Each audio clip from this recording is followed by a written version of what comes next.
আজকে আজকে যে তুমি এই আন্দোলনে এসেছো, কেন এসেছো? কেন আমি আন্দোলনের বিচার পেতে আসছি। কার বিচার যেতে? যারা অকারণে শহীদ হয়েছে, অকারণে শহীদ হয়েছে তারা। তুমি কি চাও? এখন আমি চাই প্রতিবাদ। আর আরেকটা চাই যে হাসিনা যেন এই প্রধানমন্ত্রীর চেয়ার থেকে সরে যায় এবং মিজানুর রহমান আজাদ যেন বসে যায়।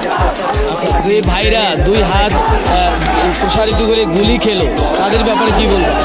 তাদের ব্যাপারে বলবো যে তাদের ব্যাপারে বলবো যে দোয়া করি তারা যেন জান্নাতবাসী হন আর হাসিনা যেন জাহান্নামবাসী হোক। সে যে অকারণে মানে বলেছে, সে কিন্তু একটা মিথ্যা কথা বলেছিল।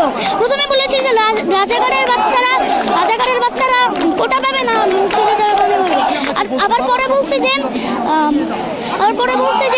আমি কি তাদেরকে রাজাকার বলেছি? তাদের নিজেই রাজাকার বলছে।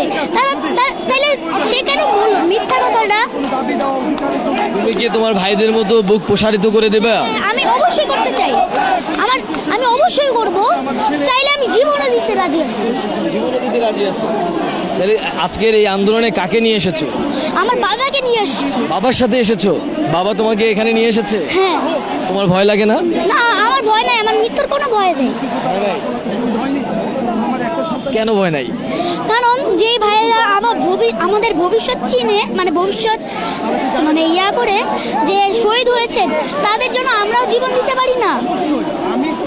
আমি যতদিন আমার এই